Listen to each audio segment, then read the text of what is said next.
Los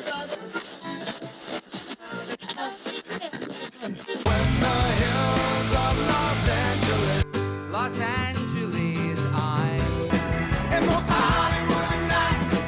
She goes to California, oh, California. What you say about Los Angeles? LA got the people saying.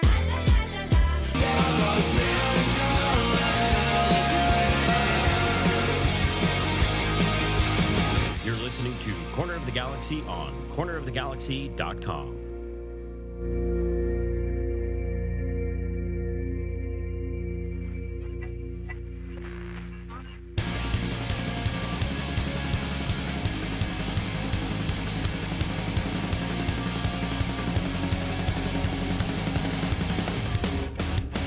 Welcome to Corner of the Galaxy on cornerofthegalaxy.com. I'm Josh Gessman along with Jared Dubois, and on today's show we're going to recap the 2-2 draw over the Philadelphia Union. The LA Galaxy got another away point, but is that enough to make everyone happy?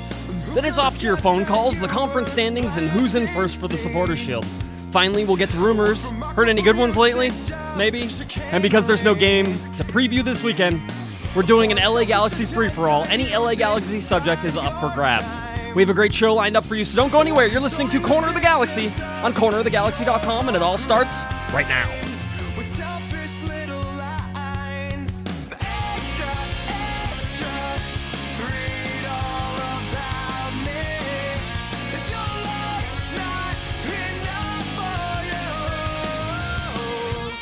You're listening to Corner of the Galaxy on cornerofthegalaxy.com. Now, here are your hosts, Josh Gessman and Jared Dubois. Hello, everybody, and welcome to Corner of the Galaxy on cornerofthegalaxy.com. Josh Gessman, Mr. Jared Dubois with you after an LA Galaxy 2-2 draw. That's right, a 2-2 draw in Philadelphia on a short week. Maybe a good game, maybe a bad game. Who knows? We're going to talk about it for sure. Let's go ahead and bring in Mr. Jared Dubois. Jared, how are you doing today? I'm doing well. You realize that this team is like, what, 2 over extra time minutes away from being undefeated this season? Yeah, if you go all the way back, this is actually something I was talking about. Yeah, you go back to the Colorado game, which may, Jared, depending on where you come from, which may or may not have had too much stoppage time in it. But regardless of that, don't be that guy. I have to be the MLS conspiracy guy on occasion, don't I? Isn't occasion? On occasion, it's not all the time, Jared. I'm not crazy all the time. I'm not saying you're crazy all the time. You're just definitely biased all the time. Yes, yeah, that's true. Yeah, I'm not going to lie about that. But what did you make of the LA Galaxy? Remember, I feel like I have to keep prefacing this because people seem to be upset after this game against Philadelphia because they think that maybe the LA Galaxy had this game in their grasp and let it slip, Jared. I can understand that. I just don't think I think it's maybe a bit misplaced. And once again, we kind of talked about this over the years, Josh, is that LA Galaxy fans have this entitlement. Yes. Where because we're LA and because the team's done so well in the past, because the team spends money, that there should never be anything other than 3 points or something. Right. You know? It's just not realistic. The fact of the matter is, let me just rephrase this a little bit or restructure this a little bit for people out there. Okay. A team that only won 3 times the last 2 years on the road. Yeah, just about that. Yeah, has gotten away wins, away draws. The only time they have not gotten a result away this year is that late extra time goal that gave up. It's different. I mean, there's improvement here. I think people forget how poor this team was on the road the last 2 years. So you can't be mad at a 2-2 draw against one of the top teams in the East. And believe it or not, Philadelphia Union is one of the top teams in the East. Right. And you can't be too mad, especially when coming back from a goal down. Now, there's opportunities. There's individual things that you can want more from. But I think if you were really beating up this team after this result, I don't think you're very realistic. Well, I think somebody tweeted out that the LA Galaxy have already gotten 50% of the away points that they had last year. So I think they have 4 points on the run. Actually, excuse me, that's 3, and that's 6 points, right? 6 away points. I'd have to do the math now. Now I'm actually going to have to do it. But anyway, regardless of that, they've almost matched their total away points from last year, and it's only the first third of the season. I mean, there's been something there. And they looked, I was going to say they looked good in Philadelphia. This LA Galaxy team is starting to remind me, Jared, just a little bit, and I don't want to go too far, but just a little bit of the 2011 team. You know, the team that just walked right through the regular season and then right into MLS Cup, and Yeah, I mean, I don't know if I'm ready to say they looked really good. Here's my thing. You can't say the team's really good if they've already given up 12 goals in the season. Yes. I mean, don't get me wrong, that's one of the better. That's one of the better in the league, but the way they're giving up goals is not. I'm not too happy with. No, it's the manner in which they give up goals. 12 goals is actually good for one of the best records in the league. Right. But they could be like the Colorado Rapids right now and only have given in 8. Yes. There's easy goals that have been given up, and it's unrealistic as well to think that this team can keep coming back from playing in the hole all season long. It's fantastic they've been able to do it. It's character building. It tells you a lot about your team, but I don't think that Bruce Arena, this is in his plan for success, to go down 1-0 consistently, especially on the road. So they really have some things they got to get shorn up, and I think principal among them, Dan Kennedy did not look good in this game. Ooh, no. No, he did not. And I think there's lots of people calling him out. Some people want to blame him for the first goal. Some people want to blame Leonardo for the first goal. I think he could have been positioned a little bit better. And I also think, granted, it was a tough save on the first goal, but a lot of keepers make that kick save. No, it would have been a tough save. Here's the first goal issue I have is that people want to blame Leonardo when Leonardo probably made the correct play. It's a very unfortunate play all around. If you really want to point fingers, because every time somebody scores a goal, Jared, we know we have to point fingers at somebody, right? It has to be someone's fault, it's right? Always it can't just be good effort by the other team. It can't just be unlucky, which is probably what it was in this particular case. You can't just be unlucky for a little bit. It's probably the fact that Mike Magee allows Vincent Nogueira a little bit too much room. And because of that, he's able to get to the first ball, which is then blocked by Mike Magee, who makes a great sliding save to come in back from behind him. But then Mike Magee also had to take out Leonardo, and Leonardo was doing the right thing by going to the ball. If you don't want Leonardo to go to the ball, then you have some issues with how you want your defenders to play. Leonardo does the right thing, and then Mike Magee takes out Leonardo, a little comedy here for the LA Galaxy, and then the shot goes in. I mean, that's what happens. So if you want to blame somebody, I say blame Mike Magee. Now, Mike Magee scored a goal, so you can blame him, and he probably he's okay with it. I just think that overall, once again, Be realistic, folks. I mean, this is a team that had how many changes? Yes, from the seven, I believe. 7 and changes. Some of these guys getting the first time in weeks, if not for the season. It's and playing away to one of the top teams in the East. It's a good effort. I mean, Bruce Arena should be happy on this flight coming back. Could he have done more? Could the team have done more? Possibly. They can be disappointed in where they ended up, but I still think they have to be satisfied. And here's a crazy stat for you, okay, Josh? Yes, I'm ready. I want you to not look at your browser. Okay, minimize it, whatever you got to do. I'm ready. I'm paying no attention to it. In the entire Western Conference, how many home losses do the top 6 teams have combined? How many home losses the top 6 teams combined have? These teams have played about 33 games at home so far this season. How many home losses does the Western Conference have? Don't look. I'm not looking. I promise. I'm going to say 6. 6 losses. One. Who lost at home? Well, Vancouver Whitecaps have lost 1 game at home this season. Colorado Rapids 6-0-0. SC Dallas 4-0-2. LA Galaxy 4-0-1. San Jose Earthquakes 5-0-1. Real Salt Lake 4-0-0. Vancouver Whitecaps 4-1-2. The Western Conference has only given up 1 loss at home amongst their top 6 teams. You're going to talk to me about which conference is better? Yeah. No, and not only is the Western Conference better because they are, but they're having to play against better teams that are also in the conference and still keeping that record. Yeah, it's really, really amazing that the disparity between these two right now. It's just a crazy stat. I don't know if I've ever seen a season like that to start. I mean, when you think about how many games, I mean, I might even be shortchanging this. It might be over 33 games. I'm not sure, somewhere in that range, but right. It's a lot. And there's no real poor team at home. It's going to be a tough playoff road down the stretch. These are teams. Now, Colorado, you don't think of that as a fortress up there. Now there's altitude and stuff like that. Right. LA Galaxy, it has a pretty good, it's always done well at home. SC Dallas, that's pretty strong. San Jose Earthquakes, 5-0-1 at home. Right. And Real Salt Lake, which is always a tough place to go play. But and the crazy thing is, Seattle's not even in that list. No. Seattle's lost twice at home. Yeah. No, I mean, Portland Timbers have lost 1 at home. You listen, in Major League Soccer, if you're not winning your home games, you're dropping points, right? I mean, bottom line right now, and especially in the Western Conference. Yeah, absolutely. It's very similar to like when you talk about qualifying and stuff like that. You win at home, tie on the road, and that's a recipe for success. It's the same thing in a regular season of a league. Yeah. There's just, I just want to throw that out there just because people talk about things to be positive about, things to be negative about. People aren't just people that aren't satisfied.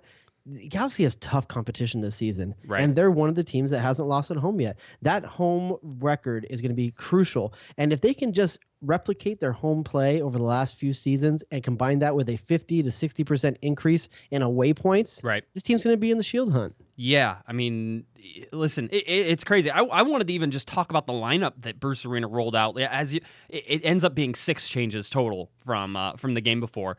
The LA Galaxy lineup in another 4-3-3, possibly with the slowest midfield they've ever had. Maybe not. Maybe that's an exaggeration. Eddie Lewis played for a little while. Eddie was not quick.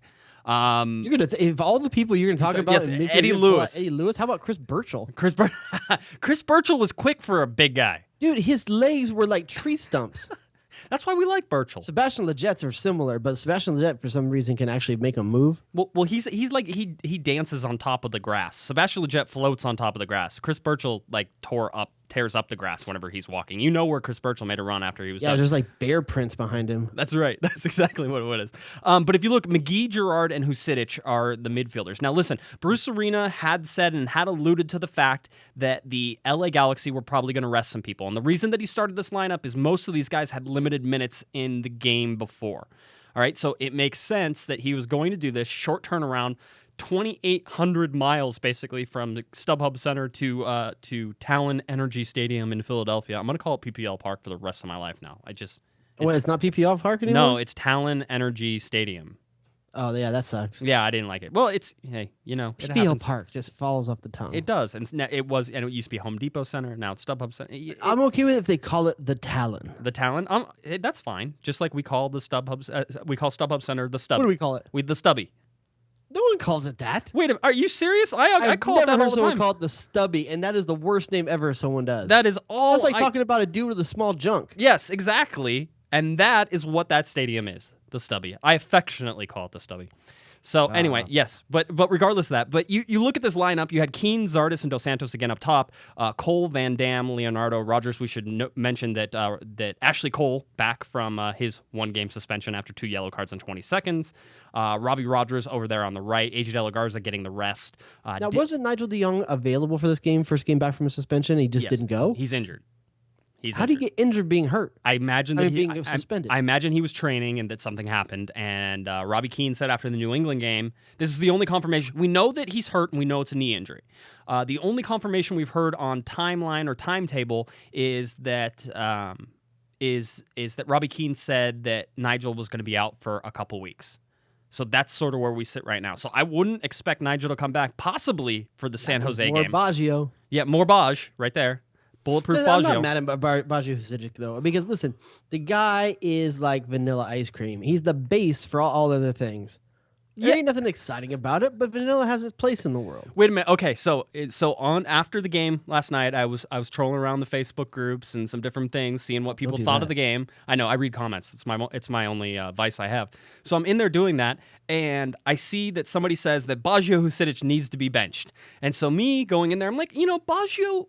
I haven't. You put your toe in that water? I did. I was like, oh, don't worry, I got this. I can equate Baggio to another player, and this will make everything more clear. So I said, Baggio Husidic, and I talked myself into this. Baggio Husidic is a lot like Mike Magee, right? I mean, they're almost the same player. Were you drinking? The same stature.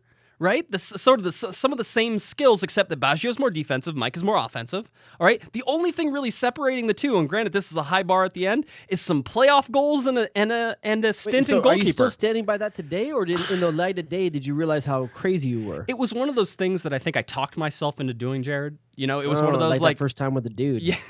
No, not like that. Oh, not like that at all. That was willful. Yeah, no problems. But no, it was one of those things that I think I talked myself into, and I don't necessarily. I agree that I'm wrong, but I'm not that wrong. I'm not that far. You kind of off. are. No, how much different are they? Have you ever seen Baggio Hasidic beat someone on a dribble? But that's not Baggio's game, and that's not Mike Okay, then McGee's name but then anymore. You shouldn't be comparing him to Mike McGee. That's not Mike McGee's game anymore he can either. make his own shot. He can finish shots, which is something that Baggio can't do. Again, Mike's more offensive. Mike McGee can finish with both feet, play anywhere across the midfield, anywhere across the front line. You can play damn goalkeeper. You can. I'm convinced Baggio could play goalkeeper. Mike McGee has been an MVP in this league. He has. So how are he and Baggio Because the same? if Baggio could score more goals, then there would be the fact he can't shows you they're not the same. They're not exactly the same, but they're not that far off. They're each very versatile. You can play them. Baggio Sidic's a lot like Clint Dempsey. I need to hear your Where does the arguments for this. comparison Go ahead. Give me your best way. They of both play midfield. If Baggio and Sidic could rap, they'd be alike. Oh, I love that. See, this is why I need to talk to you sometimes. I get things in my head. I talk myself into things, and then it's sort of like. Now, if you want crap. to say Baggio Sidic, and let's say, I'll go back. Let's see, who's a player that he's actually a lot like. Back in the day, we had Simon Elliott. Okay. He's very similar. This would be like before the Jay Gessman train came to town. Yes, exactly. Simon Elliott was a nice little holding / two midway midfielder that could do a lot of things well. He wasn't particularly awesome at any one thing, but he was smart. And what Baggio Sidic has going for him is that he sees the game well. He knows where to be. He's not great at any one position in the midfield, but you can play him anywhere across the back line, across that midfield line. He's just not going to be the best in any option. He's not going to give you a lot of width because he doesn't like to take guys on and make crosses. He's not going to be real strong in the tackle, but he can position himself well enough that he doesn't have to tackle too much. He's a good 1 and 2 touch passer, mostly backwards. Actually, I would say this. He's actually more similar, but maybe even to Pete Vagenas in that regard. Right.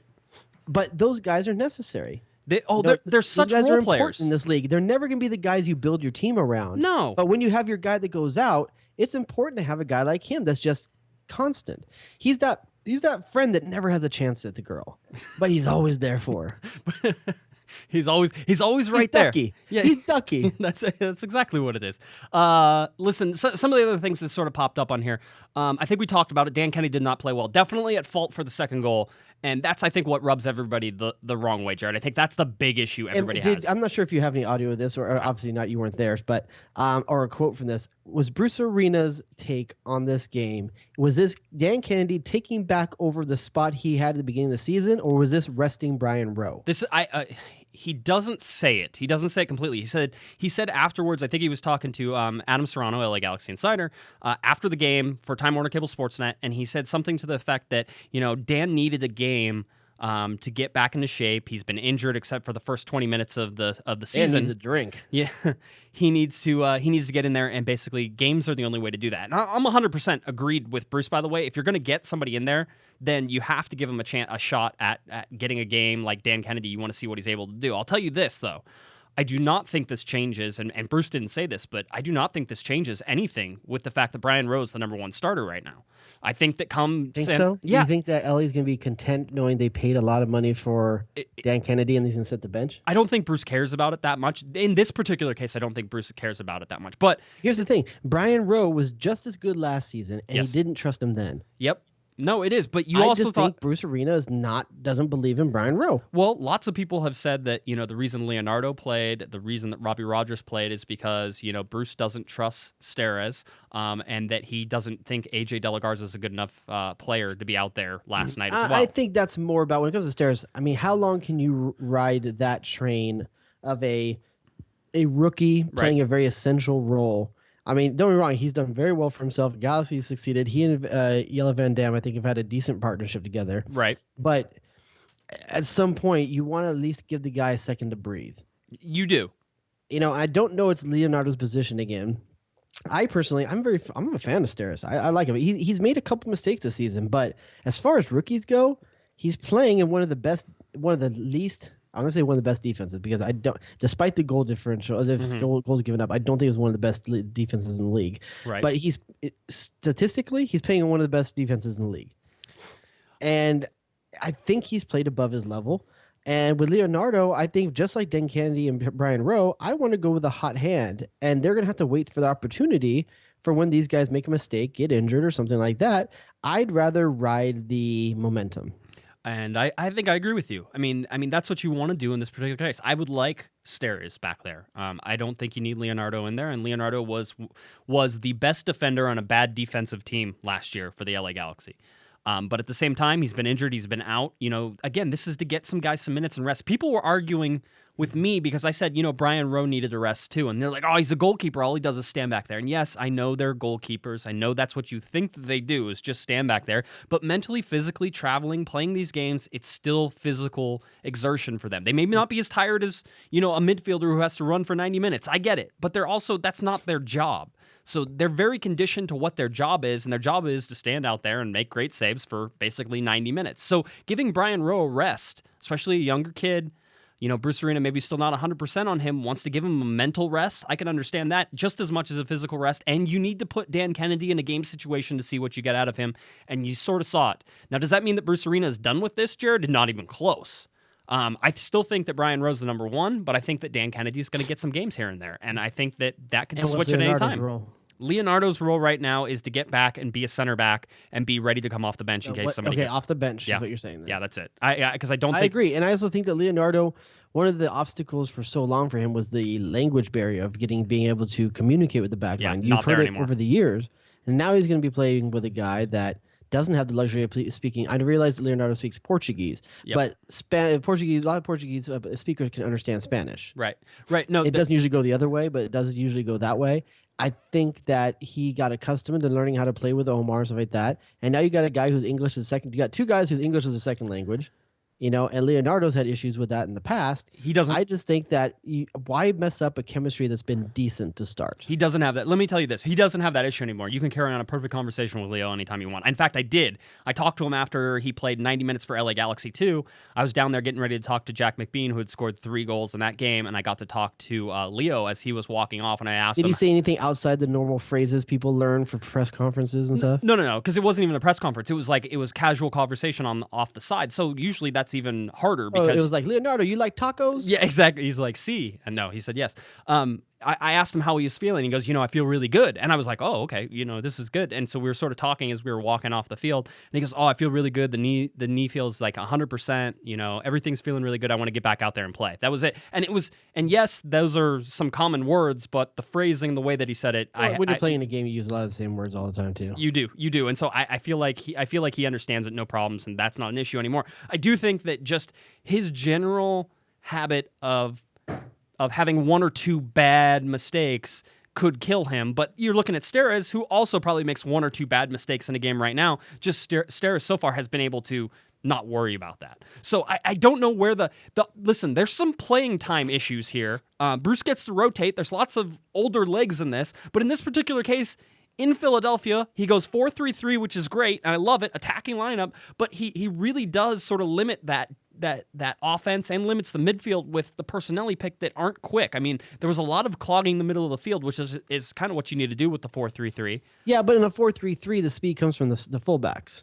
And you saw Robbie Rogers scoring, obviously, so that was clearly good. So I mean, the Cole, midfield in a 4-3-3 is more about slowing down the counter attack and being guys that release runners on the wings. It's not doesn't have to have the speed that a 4-4-2 has to have.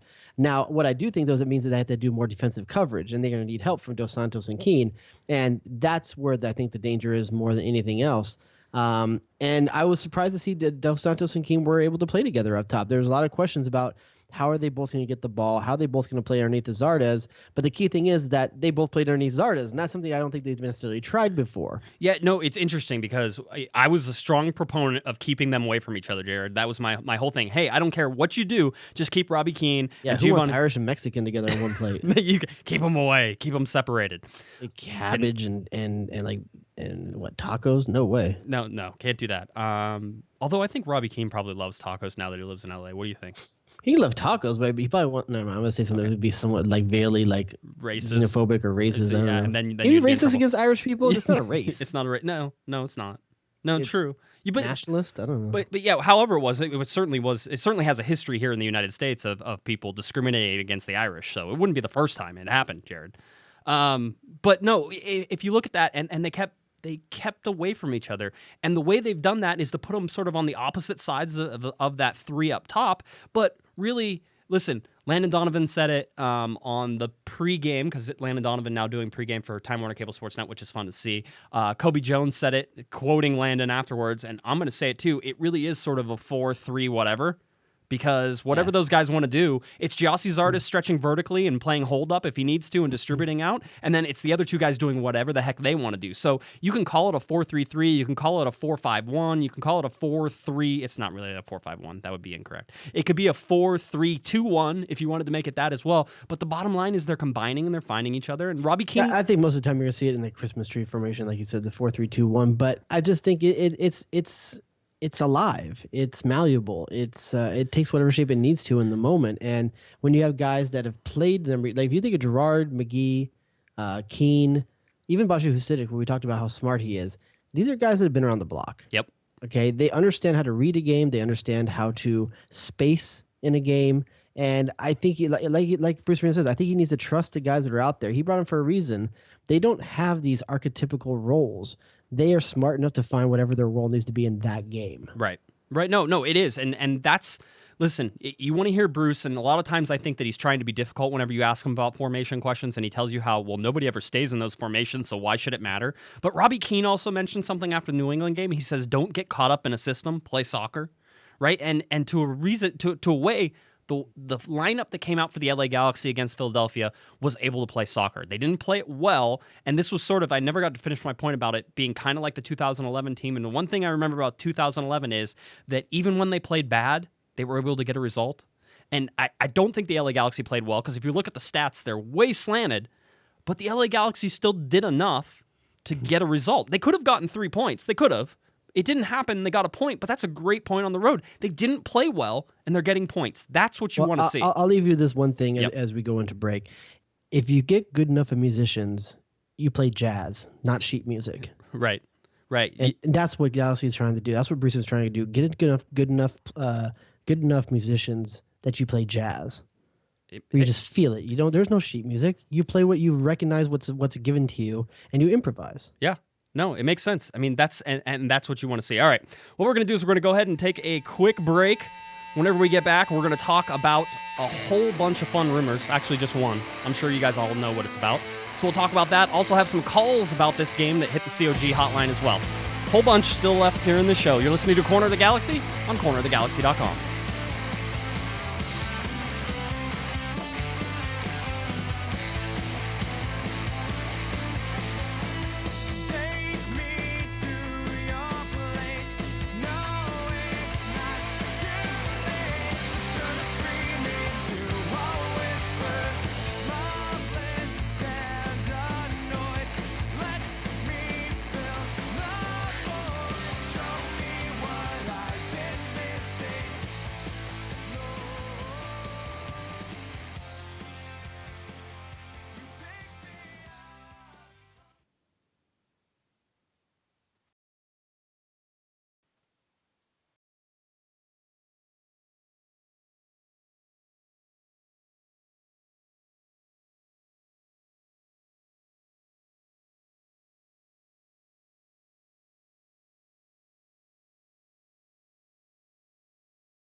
Ready for some more Corner of the Galaxy?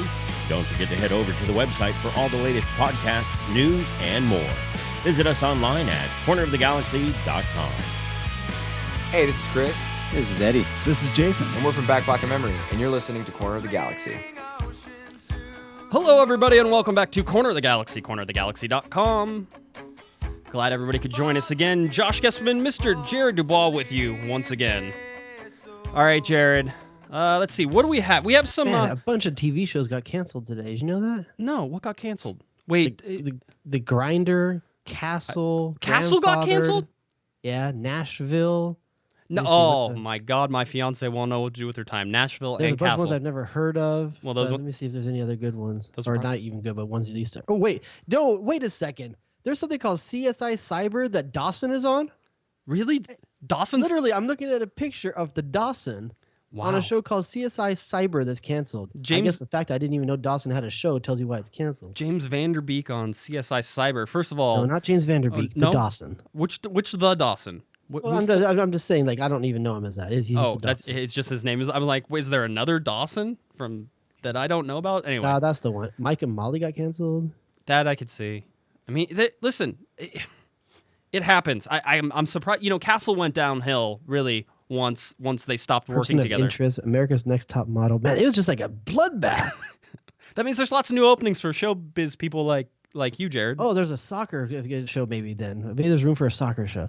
I'm sure there's room for a soccer show. That'll actually. Oh, wait. Hold on. I accidentally went into renewals. Hopefully I didn't. The ones I just did. No. Okay. None of those were the renewals. Okay. We're good. Are you sure? Because I feel like Castle's kind of a surprise there. No, Castle was definitely Castle was canceled. Castle was canceled. Oh, so long, Agent Beckett. That's how it goes, I guess. All right. Well, after that sad news, let's talk real quick about some of the calls. We had some calls come into the COG hotline after this Philadelphia game. So let's go to Javi. Javi from Texas. Here he goes. Hey, Josh. It's Javi from Texas. Just some thoughts on the game afterwards. The guys looked gassed. You know, guess it's not the end of the world, to pick up a point after that kind of trip. They look pretty gassed. And, I think we got thoroughly outplayed by Philly. They had more energy, and, it looked like we just some of our guys that played the last game too. You can see Keno still needs a few games to get sharp. He's moving real well. It looks like some of his passes were off. So, I think we'll be all right, I was going to say, well, first of all, he needs to get some happy pills or something. I feel bad jump for off him. a roof. I feel bad for him. I felt like he didn't take, the point being a good thing. I would be excited if I was him. And also, I should I'm going to depress him a little bit more. Keno's not going to be Keno again. Oh, Sorry. my God. I've been saying it. But still, it hurts when I hear it, Jared. It hurts. Listen, he'll be decent. Right. But the guy's getting older. Right. And he's getting some injuries. Mm-hmm. If he is, consider it a bonus. But in the meantime, you need to start looking for someplace else to start getting some of this scoring load. And that's going to fall on Gyasi Zardes. It's going to fall on Giovani dos Santos. They have to pick up the slack. Because Robbie Keane won't be able to do this for much longer. Oh, man. That's just life. It's going to be, whenever Landon left the locker room, Jared, at least there was Robbie Keane to sort of felt there's an absence, there's a presence that's missing in the locker room without Landon in there. It's just, you were used to it being in there. I would put LA Galaxy's pre-show staff, if they made a team out of their pre-show staff, I think it would be any other team's like television crew. I mean, you got Kobe Jones, Dan Gargan, Landon Donovan, Clint Mathis, Pete Vianis. Yep. Ain't no one going to touch them. No, it's actually pretty good. Landon Donovan still go out there and get MVP this season. Well, it's kind of like the LA Galaxy. They have, they have a StubHub Center soccer league. Right? I think I've done updates. What? Yeah. They have a StubHub Center soccer league. So the people who work for LA Galaxy and the people who work at StubHub Center, they have a soccer league. Oh, the people that work there. I think maybe about the ex players. I played with Orlando's version of that when I went to Orlando. I played with their guys, and actually, did I ever tell you that story? No. Tell me that. I went out there for work, and I was looking for a game. I put out on Twitter that I was looking to get a game while I was out there, and someone from their staff was like, "Yeah, we have a staff team, and we play on whatever night." So I show up and I play. I show up. They're playing their championship game, And it's like you win, you go to the the semifinals. You win, you go to the championship later that night. I played both games. We won a trophy. And you're in the picture. I played the whole game, both games. You weren't cup tied. Clearly, I mean, you Yeah, hadn't played for any. but I'm in an ugly purple shirt. That's pretty cool. Well, they have a league at StubHub Center with the LA Galaxy staff and you have to remember that some of the LA Galaxy staff, whenever you look at it, also includes some of the like assistant coaches, that type of thing. But Chris Klein is there. He can play. Pete Vianis, you talked about him he's also LA Galaxy staff, so he can play there. You have Zach Wells, who I went to high school with, who played keeper for the Houston Dynamo and DC United. And I think he also has some youth caps as well for the U.S. youth national team. So I know who Zach Wells is. Yeah, oh, you know Zach? Yeah. Zach and I are good friends. We grew up together. We played baseball together. I never played soccer with him. He was way too good for me, probably. That was probably a sign. But so Zach does that. But so they have that, and they go out there. And Matt Reis, I think, plays as well. So you have all these guys who are former players playing with, the guys. Matt Reis might be better than Dan Kennedy right now. Matt Reis, his soccer tennis game looks like he's on point. I forget who he's partnered with. I think it's Dave and Noonan and Matt Reis and Kenny Arena. Yeah, Pat Noonan too. Like that dude can play with them too. Yep, absolutely. No, there's Karofsky. It could happen exactly. You see what happens whenever they get together a team. So anyway, so that's good. Yeah, but all midfielders. Though. Javi, cheer up. Cheer up. This was a good result for the LA Galaxy. Short turnaround, 72 hours. I was at StubHub Center at 4 p.m. on Sunday, and the LA Galaxy played a game at 4 p.m. on Wednesday all the way across the country. That's good. I think you got to look through the right filter, man. It's okay. I also understand that people are upset, and I'm not going to say that you don't have a right to be, but I'm trying to tell you that this isn't one of those reasons I think you should be upset. All right, let's go to Michael. Michael has a long call, but I want to talk to him a little bit because Michael from Paramount called last week whenever I had to do the show by myself, and his outro, his end, Jared, not good, and he knew it. He knew he needed to do better. So this is his redeeming call. So here's Michael from Paramount. Hey guys, this is Michael calling from Paramount again. Got to redeem myself after last week's exit. Gonna point out the obvious. I think with this game, it was a good result. Really good to see the Galaxy starting to get results on the road. And again, point out the obvious. I think a lot of it has to do with that veteran experience, being able to grind out games despite the miles on the wheels, the tires. But it's good to see, I think, some notable performances out of Mike Magee. You can really see, he's playing out of position in that central midfield role, and he gets forward lots, so it's good to see. But he's just a really, really smart, high IQ soccer player, which is just good to see, good to have on the team. Gyasi Zardes, speaking of IQs, soccer IQs, his is, I think, again, it's improving. He's showing making good runs or even picking up on the runs of his teammates. So it's all really good. I guess my only complaint is Bruce Arena's decision on when to bring in subs. I was growing gray hair in the span of this game. But hey, he gets paid the big bucks for a reason, and he's Bruce Arena, whom we trust. So it's good. It was a good result. All around happy with the result and all. Okay, thank you so much. Bye. All right, a much better out for Michael there. Lots of stuff to get to, Jared, although we do have a phone call as well, so I wanted to get the phone call in. 951, who's this? Hey, it's Aaron from Riverside. Aaron, thanks for calling. IE in the house. Jared's all excited now. Congratulations. You made Jared tonight. Aaron, what can we do for you? I'm on my way back from Philly. Yeah, how was that trip. How was that trip? Tell us about it. It was amazing. Got in 5:30 a.m. Went to a hostel, stayed there. Really cheap. Really nice, though. Yeah, so then you got to, I think I saw lots of pictures of you guys going to all the historical places in Philadelphia before the game at 7 p.m. So you get to the stadium. What was the stadium like? How did you enjoy Talon Energy Stadium, and what did you think of the game? The stadium's pretty nice. It's a little small, but it's nice. Right on the river. Did you got to see the awesome bridge? People found out that I like bridges, Jared, because of course I like bridges. Bridges are awesome, and so they were sending me pictures of bridges, and I was getting a lot of bridge from behind PPL Talon Energy Stadium. So I was getting bridges there. What else, Aaron? What did you think of the game? I thought it was a pretty good game. 2 mistakes gone, and we would have won 2-0. Yep. Yeah. No. I mean. But yeah, it was really good. ACB brought down the house. Did a good job. You know how we do. Traveled a lot of people. Yep, absolutely. No, we. I think you could hear you guys on the broadcast, so everything was great. But yeah, I mean, overall, it was a good trip, though, Aaron. Oh yeah, it was great. Yeah, Sons of Ben had nothing on us. We had like 15 in our group, ACB members, and then we had like at least 8 Galaxy fans that were locals. Right. They gave up their seats and came to sat up with us. That's awesome. So that was pretty awesome. I mean, we didn't say it, but you know. Right. No, I know what you mean. Well, Aaron, I appreciate the call, man, and I hope to get some more road reports next time you're on the road. All right. All right, for sure. All right, thanks, Aaron. All right, Jared. So Aaron in Philly has a good trip. Again, those guys flew overnight on Tuesday night to get in Wednesday morning. So get in at 5:30 a.m. I think my man's still high up in the air. He was tired, Jared. It was a long trip. I'm sure that's what it was. Okay. All right. Yeah, it must have been a real drag. I'm sure it was.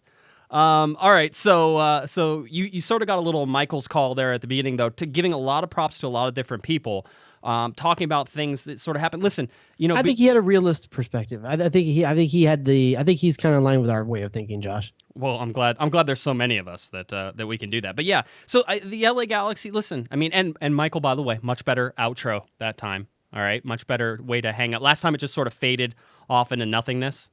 All right, so let's see. We're getting another 951 call. Let's see who this is. Oh, yeah. 951, who's this? Hi, this is Juan. Hey, Juan, where are you calling from? Rialto, California. Rialto. Yeah, boy, what's up, IE? I just had a quick question. I was looking at ESPN, and it's saying that Zlatan Ibrahimovic has a 90% to come to the Galaxy. I was wondering if you guys could talk about it. Yeah, 90%. That sounds so specific. That's because the report that it's coming off of said 90% to 10%. 90% to the LA Galaxy, 10% to Manchester United. All right, this is all started and reported from an Italian reporter. And maybe 100% bull. Yeah, absolutely. I mean, it very well could be. No, it's interesting. I'll let you. Why don't you tell me what you think of this particular deal? If this would be good for the LA Galaxy to get Zlatan, all right, and then afterwards, we will start going into everything that I know about this. All right. So would you like Zlatan? At first I wasn't sure if he'd be a good fit for us, but when I was listening to podcast with him, I'm thinking, well, if Keane's time is starting to run out, and I don't think Gerrard likes the way he's been playing. Right. Oh, looks like we're losing you. All right. Well, we lost him. That's okay. Oh, man, keeping it Rialto. Out in Rialto. Okay, so Zlatan, Jared, should I start with what I know? Is that where we should go? Okay. What do your little birds tell you? Okay, so this is what's going on right now. There was a report that came out from an Italian journalist, all right? And he's a verified Italian journalist, so I'm not sure exactly what that means. But nonetheless, I don't know if that's good or bad. He came out and in Italian basically said that the LA Galaxy, or that Zlatan Ibrahimovic was about to announce that he was leaving PSG and that he would be signing for the LA Galaxy, all right? Or actually, he said Los Angeles, okay? So I want to be clear on the wording because it's important. So he said leaving for Los Angeles. Okay. Then he also came out and said that it's 90% Los Angeles and 10% Manchester United. So there's those two things that are sort of hanging out there. Lots of people. Lord Varys, what do your birdies tell you? Okay, so here's what I think we've started to do, or at least if you're going to break this down, you have to say Los Angeles. So does that mean LAFC? Does that? Nah, he ain't coming here to wait 2 years. And that's the thing. It's like a year and a half. Why would you do that? So that doesn't make a lot of sense. So you can sort of put that off to the side, at least for now. So that doesn't make any sense.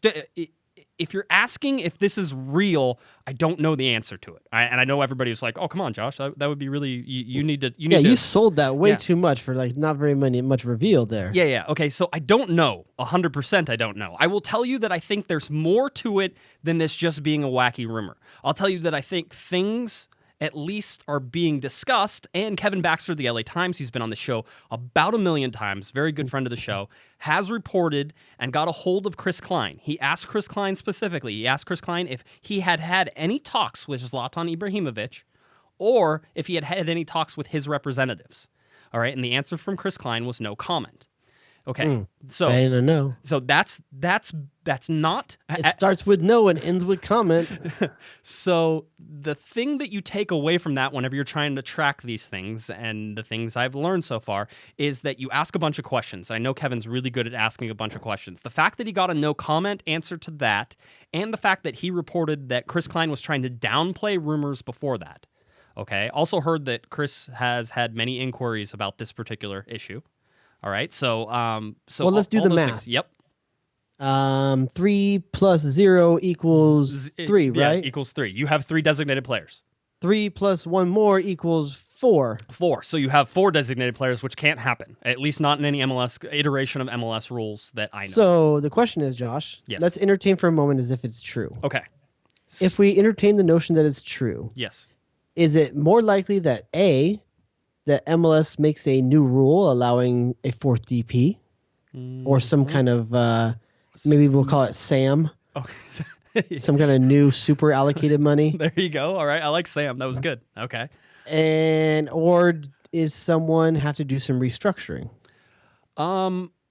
Yeah, I think the likelihood of MLS implementing another mechanism to acquire players would be unlikely at this point.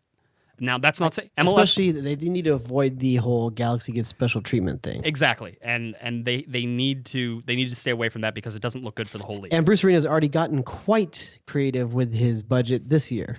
Absolutely gotten creative with it, and the fact that Nigel de Jong is on a non-designated player contract, and that at the end of the year, Steven Gerrard is going to retire from playing soccer, probably head back to Liverpool to coach. Which means Nigel de Jong's contract may blow up to the size where you need that DP contract for him. Okay, so the actual contract wording says that Nigel de Jong has to play more than 24 games in order for the LA Galaxy probably to offer him a contract. A designated player contract. He's already taken care of 3 of those himself. Exactly. So he's already sucked in some of those. But I think for the LA Galaxy not to look very bad, they're going to offer Nigel de Jong the designated player contract regardless. He's been a very good player when he's been on the field.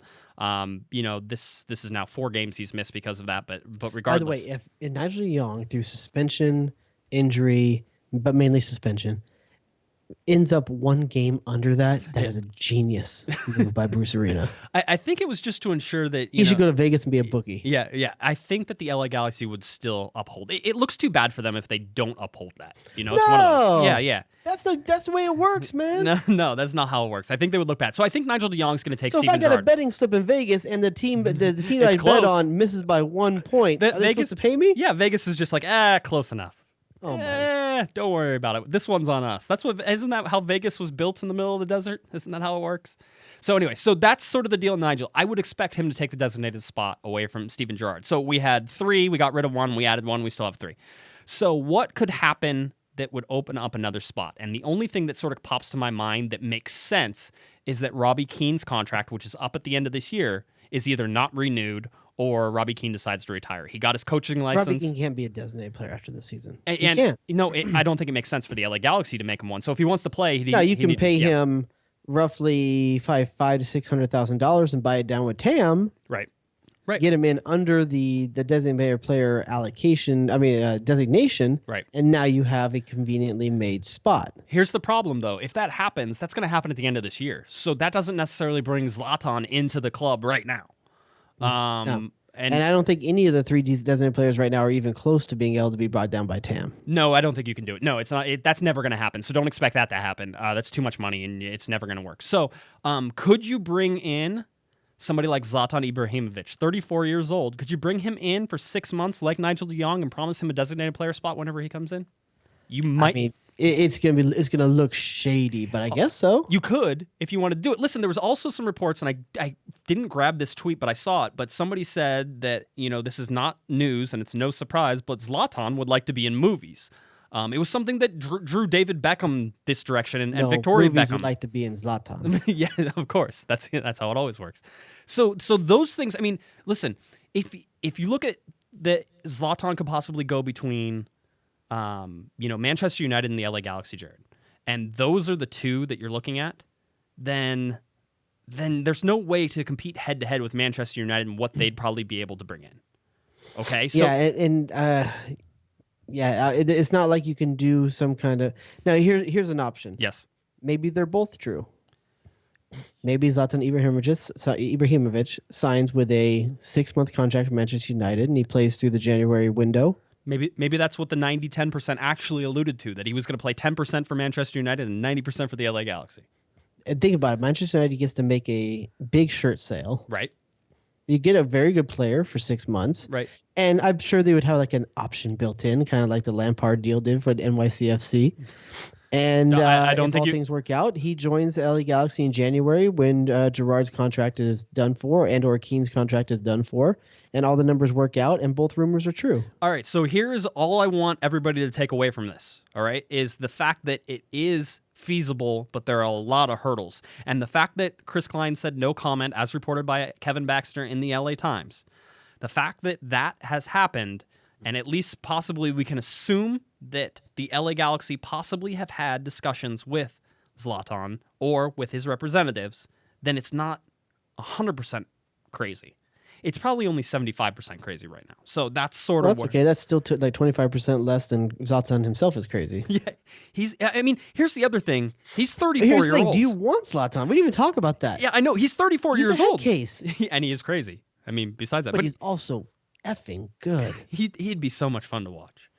And you know what? MLS needs a good crazy. You saw what happened when Kai Kamara went all crazy. He got traded, although they said that wasn't the result. And he was a trending topic on Twitter today. See? All those things have happened. Have you seen the video of the kid who comes home to find out that Kai Kamara has been traded and he's like heartbroken? His mom videos. Thanks, Mom. This first of all, Mom's not. It's a real thing. It's not like a spoof. It doesn't look like a spoof. This looks real. And she's like, "Hey, honey, you know Kai Kamara?" And he's like, "Yeah." And he's like looking hopeful because he's hearing news about his favorite player. You could just tell that that's where it's coming from. And he's like, yeah. She's like, yeah, well, Columbus traded him. And the kid throws down his backpack, like kicks his toys and like launches a ball against the screen door as he like walks out of frame. Everybody's had that feeling. I almost did the same thing when Mike Magee got traded. I'm a Burr hater. So, yes, Burr hater. I got it. If nobody else got that joke, Jared, at least I got it. If no one got that joke, they don't deserve to be listening. I understand. That's fine. But anyway, so yes, all the crazy that happens. I mean, you could have Zlatan be center of the crazy universe right here in Tinseltown for the LA Galaxy. I mean, 34 years old. I don't know what to tell you. I think you do want him. I think you do. I think if you're the LA, crazy thing is, out of Steven Gerrard and Giovani dos Santos, Zlatan Ibrahimovic would be able to walk down the street in greater anonymity than either of those two guys. Absolutely. In America. Absolutely. And Steven Gerrard already says that basically nobody recognizes him here. I mean, it's to the point where he stops and takes pictures with people because if you do recognize him, it's sort of like, oh, that's fine. He doesn't have to deal with it that much. Yeah. Everyone else is like, who's that goofy white dude? Yeah, everybody's like, oh, he's real tall and lanky. He walks like he walks. Is that George Hamill? So anyway, that's the Zlatan information. Real quick for the LA Galaxy schedule, got about 5 minutes left. The LA Galaxy's next game is on Sunday, May 22nd against San Jose. There will be no corner of the Galaxy from the box on Monday because there's no game. We want to take a little break and. Is that game home or away? The game is at home. This is the second San Jose Cali Clasico game that is at StubHub Center. The final one gets played on June 25th. So you'll be done with San Jose and the Cali Clasicos, and you have to go away up to Stanford Stadium because they're not going to play it at Avaya because they can make way too much money. Playoffs this season. San Jose's having a good season so far. They are. So June 25th is the last Cali Clasico, just in case you're wondering. It goes home to San Jose. It goes away to Montreal. Tough road trip. And a good team. So I think that's going to be interesting to see. Drogba should be playing. Definitely a good test. Definitely a good test. I wouldn't be surprised if you see a couple guys get some time that maybe hadn't been getting time recently over the last few games. I'm kind of surprised Sebastian Lletget, he must be rested. I'm hoping that's still a starter for the Galaxy. He is. I wouldn't. Again, don't read too much into the lineup. So in a 4-3-3, does he take Magee Sidic's spot? Yeah, possibly because you probably want Mike Magee and Steven Gerrard Gerrard to in there. play a lot of defense then. Yeah. Oh yeah, he's going to have to. I mean, if you're anybody who's playing in that midfield is going to have to play. But here's the other question: is where does De Jong fit in as well? Does he come back into the 4-3-3? Does he? I think it's unrealistic to think that Mike Magee can be a starter for this team all season long. I think the Time has caught up to and Mike that's not from a bit. skill perspective No. or anything like that. No. That's just a Age. how much risk do you put? I don't think Bruce Arena wanted to use Mike Magee as many minutes as he has this season, but with suspensions and injuries, he's had to. Yeah, no. At some point, you got to make up that time to his body. I think. Yeah, you got to give people rest. That's going to happen throughout the year, so get used to it. That's fine. Let's see. They're home to Sporting Kansas City on Thursday, June 2nd, Saturday, June 18th, away to BMO Field. That should be a great game. I'm excited for that one. I wish I could go to that game. I think that new stadium looks awesome. Yeah, I think my son's in town, so I cannot go to Toronto. So that's okay. Not a big deal. Kids, darn it.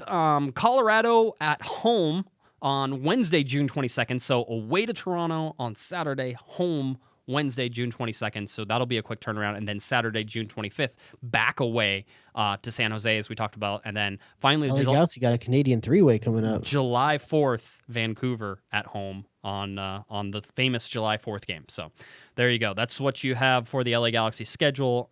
Listen, lots of fun things coming up for Corner of the Galaxy. We'll have another live show next Thursday getting you ready for this San Jose game. So I want you all to be prepared for that, just like you were today. Great phone calls. Great stuff from everybody. Really appreciated you guys calling in. Jared, is there anything else that you want to talk about before we get out of here? No, just other than the fact that you'll probably hear me on the show a little bit less coming soon. I'm going to start working nights, which really kind of hampers us because we always record at night on this show. Yep. So you may end up hearing Corey and Wendy a little bit more, which is not a bad thing.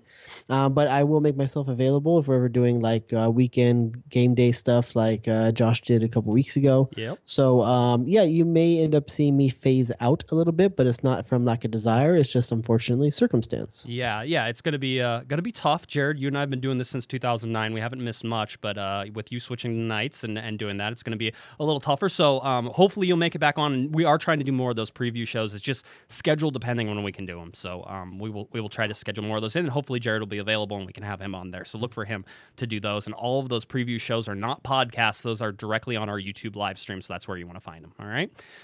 Anything else, Jared? We good? That's it. All right. Why don't you tell people where they can find you?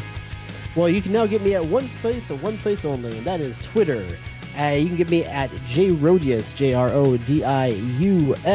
If you're looking for the show on Twitter, it is at Galaxy Podcast. All right, if you're looking for me on Twitter, it's at JGuessman, JGUESMAN. Of course, go to our YouTube live stream. Type in Corner of the Galaxy on YouTube. You can find out where all of our live shows are and any of the indexed shows came from. So if you don't want to listen on the podcast, if you instead would like to stare at me in my wonderful Something Corporate t-shirt I'm wearing today. Yes, Something Corporate. Great band. Really upset they're not I woke together up anymore. in a car. Oh, dude, don't get me started. I will start singing all that stuff. So anyway, you can do that. YouTube, type in Corner of the Galaxy. That's where you can find us. All right, that'll do it for me, for Mr. Jared Dubois as well. Everyone have a great night, and we will catch you next week. Goodbye, everybody.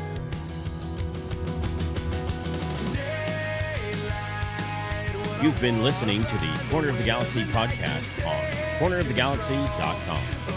You can follow the show on Twitter and Instagram at Galaxy Podcast, and be sure to check out and subscribe to iTunes, Stitcher, and Facebook by searching for Corner of the Galaxy. And for all of your independent LA Galaxy news, discussion, and entertainment, including this podcast, head on over to cornerofthegalaxy.com. Fans, thanks for listening. We ask that you be kind and courteous to your neighbors as you leave the podcast. We thank you for joining us and look forward to seeing you again. Until then, I'm Michael Araujo, and on behalf of the entire Corner of the Galaxy crew, goodbye, everyone.